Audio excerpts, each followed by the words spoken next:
کچھ مضامین کے اندر جو بات شروع ہوئی تھی، ان مضامین کے لحاظ سے قرآن کریم کا یہ طریقہ رہتا ہے کہ وہ ہر سورہ کے آخر میں کچھ اصول اور ضابطے دیتا ہے،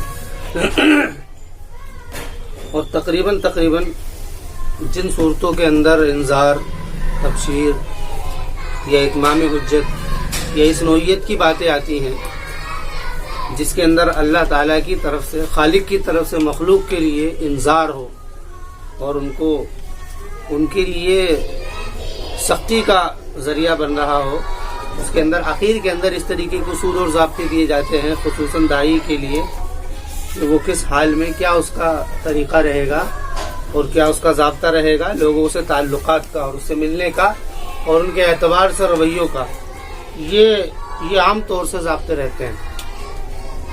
تو انہی اصولوں کے اندر یہاں سے بات شروع ہو رہی ہے، وَمَا خَلَقْنَا السَّمَاوَاتِ وَالْأَرْضَ وَمَا بَيْنَهُمَا إِلَّا بِالْحَقِّ، ہم نے نہیں بنایا ہے، ہم نے نہیں پیدا کیا ہے آسمان اور زمین کو اور جو اس کے درمیان میں، الا بالحق، مگر حق پر۔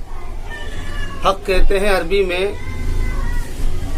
قائم ہونے کو، کوئی ایسی چیز کہ جس کو ہلایا نہ